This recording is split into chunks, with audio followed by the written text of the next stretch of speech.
সংবাদ সবাইকে স্বাগত জানাচ্ছি। আমি ফিরোজ তোহা। শুরুতেই সংবাদ শিরোনাম জানিয়ে দিব সর্বশেষ গুরুত্বপূর্ণ আপডেট বাংলা সংবাদ। শুরুতেই জানিয়ে দিব আজ কোটা আন্দোলনকারীদের কমপ্লিট শাটডাউন কর্মসূচি। সারা দেশে নতুন কর্মসূচি ঘোষণা করেছেন বৈষম্য বিরোধী ছাত্র আন্দোলনের সমন্বয়ক আসিফ মাহমুদ। বৃহস্পতিবার 18 জুলাই সারা দেশে সম্পূর্ণ শাটডাউন পালন করার ঘোষণা দিয়েছেন তিনি। এরপর জানিয়ে দিব শিক্ষার্থীদের কর্মসূচিতে গণতন্ত্র মঞ্চের সমর্থন। জানাবো কমপ্লিট শাটডাউনে পূর্ণ সমর্থন 12 দলীয় জোটের। কোটা সংস্কারের দাবিতে কোটা সংস্কার আন্দোলনে পুলিশ, বিজিবি, র্যাব ও সোয়াটের ন্যাক্কারজনক হামলার খুনের প্রতিবাদে খুনিদের বিচার, সন্ত্রাসমুক্ত ক্যাম্পাস নিশ্চিত এবং একদফা দাবিতে বৃহস্পতিবার 18 জুলাই সারা দেশে কমপ্লিট শাটডাউন ঘোষণার সমর্থন এবং একত্রতা প্রকাশ করেছে 12 দলীয় জোট। এদিকে আল বদর আল শামসের বংশধরেরা ঢাবির হলে তাণ্ডব চালিয়েছে বললেন মুক্তিযোদ্ধা বিষয়ক মন্ত্রী আকম মোজাম্মেল হক। তিনি বলেছেন, স্বাধীনতা বিরোধী আল বদর আল শামস এর বংশধরেরা ছাত্র শিবির, বিএনপির প্রেতাত্মা, ছাত্রদলের ছেলেমেয়েরা এবং বহিরাগতরা ঢাকা বিশ্ববিদ্যালয়ের বিভিন্ন হলে ঢুকে তাণ্ডব চালিয়েছে বলে অভিযোগ করেছেন। এবারে জানাবো যাত্রাবাড়িতে সংঘর্ষ, নিহত 1, গুলিবিদ্ধ 6। রাজধানীর যাত্রাবাড়িতে হানিফ ফ্লাইওভারে আন্দোলনকারীদের সঙ্গে পুলিশের সংঘর্ষে গুলিতে সিয়াম 18 নামে এক তরুণ নিহত হয়েছেন। গত মধ্যরাতে মৃত অবস্থায় তাকে ঢাকা মেডিকেল কলেজ হাসপাতালের জরুরি বিভাগে আনা হয়েছিল। তবে সিয়াম মারা গেছে নিশ্চিত করে তাকে হাসপাতালের ভিতরে নেওয়া হয়নি।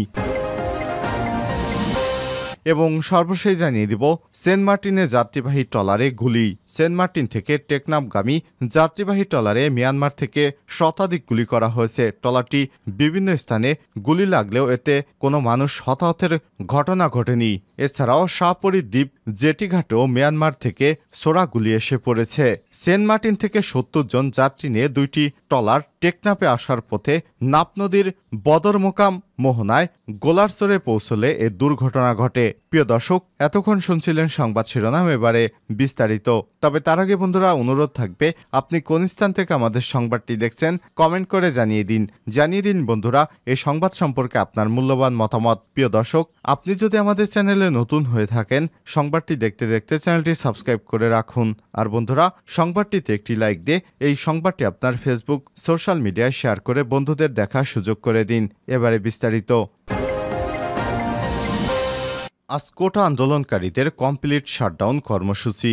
সারা দেশে নতুন কর্মসূচি ঘোষণা করেছেন বৈষম্য বিরোধী ছাত্র আন্দোলনের সমন্বয়ক আসিফ মাহমুদ। বৃহস্পতিবার 18 জুলাই সারা দেশে সম্পূর্ণ শাটডাউন পালন করার ঘোষণা দিয়েছেন তিনি। বুধবার 17 জুলাই সন্ধ্যায় তিনি নিজের ফেসবুক পেজে এক বিবৃতিতে এই কর্মসূচি ঘোষণা করেন। আসিফ মাহমুদ ফেসবুকে দেওয়া বিবৃতিতে বলেন, শিক্ষার্থীদের শান্তিপূর্ণ আন্দোলনের উপর পুলিশ, বিজিবি, র্যাব ও সোয়াটের ন্যাক্কারজনক হামলা, খুনের প্রতিবাদ, খুনিদের বিচার ও সন্ত্রাসমুক্ত ক্যাম্পাস নিশ্চিত ও একদফা দাবিতে আগামীকাল 18 জুলাই সারা দেশে কমপ্লিট শাটডাউন ঘোষণা করছি।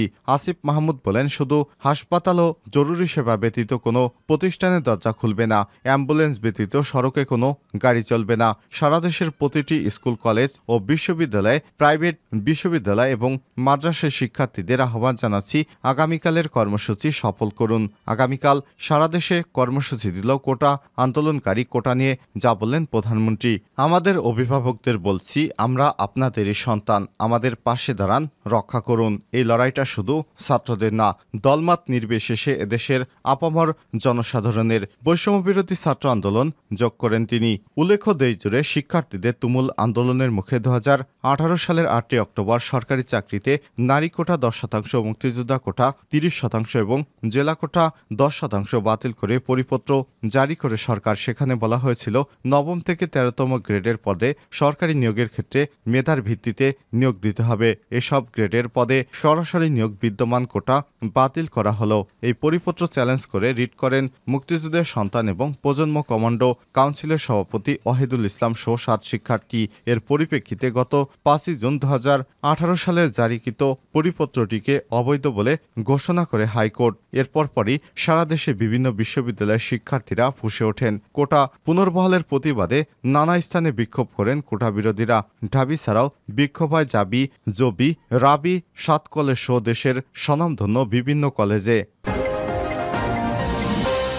শিক্ষার্থীদের কর্মসূচিতে গণতন্ত্র মঞ্চের সমর্থন। কোটা সংস্কারের এক দফা দাবিতে বৃহস্পতিবার 18 জুলাই সারা দেশে কমপ্লিট শাটডাউন ঘোষণা করেছে বৈষম্য বিরোধী ছাত্র আন্দোলন।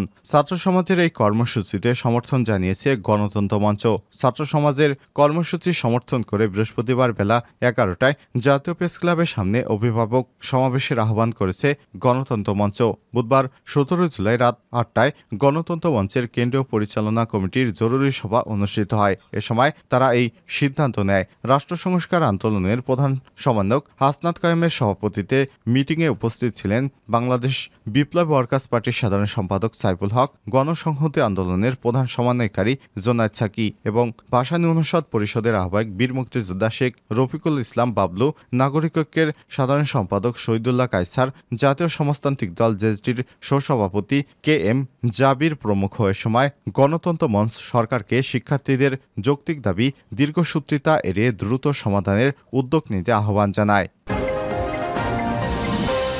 কমপ্লিট শাটডাউনে পূর্ণ সমর্থন 12 দলীয় জোটের। কোটা সংস্কারের দাবিতে কোটা সংস্কার আন্দোলনে পুলিশ, বিজিবি, র্যাব ও সোয়াটের ন্যাক্কারজনক হামলা খুনের প্রতিবাদে খুনিদের বিচার ও সন্ত্রাসমুক্ত ক্যাম্পাস নিশ্চিতে এক দফা দাবিতে বৃহস্পতিবার 18 জুলাই সারা দেশে কমপ্লিট শাটডাউন ঘোষণায় সমর্থন ও একত্রতা প্রকাশ করেছেন 12 দলীয় জোটের নেতারা। বুধবার 17 জুলাই এক বিবৃতিতে জোট প্রধান জাতীয় পার্টির চেয়ারম্যান মোস্তফা জামাল হায়দার আগামীকালের অর্থাৎ আজ 18 তারিখের কমপ্লিট শাটডাউন কর্মসূচি শান্তিপূর্ণভাবে পালন করার জন্য দেশবাসীকে আহ্বান জানান। জোটের সমন্বয়ক ও বাংলাদেশ জাতীয় দলের চেয়ারম্যান সৈয়দ এহসানুল হুদা প্রেরিত এক বিজ্ঞপ্তিতে এসব তথ্য জানানো হয়। জামাল হায়দার বলেন, আজকে একটি ফ্যাসিস্ট সরকার সম্পূর্ণ বেআইনিভাবে যৌক্তিক দাবিকে যেভাবে দমনপীড়ন ও রক্তের হোলি খেলায় মেতেছে, এর থেকে পরিত্রাণের একমাত্র উপায় ঐক্যবদ্ধভাবে এই সরকারের বিরুদ্ধে রুখে দাঁড়ানো। বিবৃতিতে স্বাক্ষর করেন জোট প্রধান জাতীয় পার্টির চেয়ারম্যান মোস্তফা জামাল হায়দার, বাংলাদেশ এলডিপির মহাসচিব সাদাত হোসেন সেলিম, বাংলাদেশ জাতীয় দলের চেয়ারম্যান সৈয়দ এহসানুল হুদা, জমিয়তে উলামা ইসলাম বাংলাদেশের মহাসচিব মুফতি গোলাম মহিউদ্দিন ইকরাম, বিকল্পধারা বাংলাদেশের চেয়ারম্যান অধ্যাপক নুরুল আমিন ব্যাপারী, জাতীয় গণতান্ত্রিক পার্টি জাগপার সহসভাপতি রাশেদ প্রধান, বাংলাদেশ লেবার পার্টির চেয়ারম্যান লায়ন ফারুক রহমান, বাংলাদেশ কল্যাণ পার্টির চেয়ারম্যান শামসুদ্দিন পারভেজ, ইসলামী ঐক্যজোটের চেয়ারম্যান মাওলানা আব্দুর রকিব, ইসলামিক পার্টির মহাসচিব আবুল কাশেম, নয়া গণতান্ত্রিক পার্টির সভাপতি মাস্টার এম এ মান্নান সহ বিভিন্ন পর্যায়ের নেতৃত্ববৃন্দ। আলবদর আল শামসের বংশধরেরা ঢাবির হলে তাণ্ডব চালিয়েছে। মুক্তিযুদ্ধ বিষয়ক মন্ত্রী আকম মোজামেল হক বলেছেন, স্বাধীনতা বিরোধী আলবদর আল শামসের বংশধরেরা ছাত্র শিবির, বিএনপির প্রেতাত্মা, ছাত্রদলের ছেলেমেয়েরা এবং বহিরাগতরা ঢাকা বিশ্ববিদ্যালয়ের বিভিন্ন হলে ঢুকে তাণ্ডব চালিয়েছে বলে অভিযোগ করেছেন তিনি। মুক্তিযুদ্ধ এবং বীর মুক্তিযোদ্ধাদের নিয়ে অবমাননাকর বক্তব্যের বিষয়ে আয়োজিত এক সংবাদ সম্মেলনে মুক্তিযুদ্ধ বিষয়ক মন্ত্রী আকম মোজামেল হক এসব কথা বলেন। বুধবার 17 জুলাই দুপুরে জাতীয় প্রেস ক্লাবে তিনি বলেন, প্রধানমন্ত্রীর বক্তব্যের ভুল ব্যাখ্যা দেওয়া হয়েছে। কোটা সংস্কারের দাবিতে আন্দোলনরত শিক্ষার্থীদের কাছে বলে দাবি করেন। মুক্তিযোদ্ধা বিষয়ক মন্ত্রী আরও বলেন, যতদিন আমাদের কোমলমতি ছাত্রছাত্রীরা কোটা বিরোধী আন্দোলন করেছিল, আমাদের প্রধানমন্ত্রী বলেছেন, আমরা বলেছি ওরা ওদের দাবি একজন এদেশের নাগরিক হিসেবে একটা দাবি করতেই পারে, সেটা কর্তৃপক্ষের কাছে দাবি করতেই পারে। আপনারাও অনেক সময় সরকারের কাছে অনেক দাবি করি। দাবি করা তো কোনো অন্যায় না, করতেই পারে এবং তারা নিয়মতান্ত্রিকভাবে আন্দোলন করতে পারে, কেউ বাধা দেয়নি। এ সময় তিনি আর বলেন, আমাদের কোটা বিরোধী ছাত্ররা আমাদের সন্তানরাই যারা আন্দোলন করছে, আমরা কেউ কোনো বাধা দেয়নি। তারা শান্তিপূর্ণভাবে তাদের বক্তব্য গণতান্ত্রিক রাষ্ট্র হিসেবে করেছে, কিন্তু এরপর যখন তুমিকে আমিকে রাজাকার বলে হলগুলো তছনছ করলো, সবকিছু ভেঙে চুরমার করলো, হলের গেটগুলো ভেঙে ফেললো, আপনারা দেখেছেন।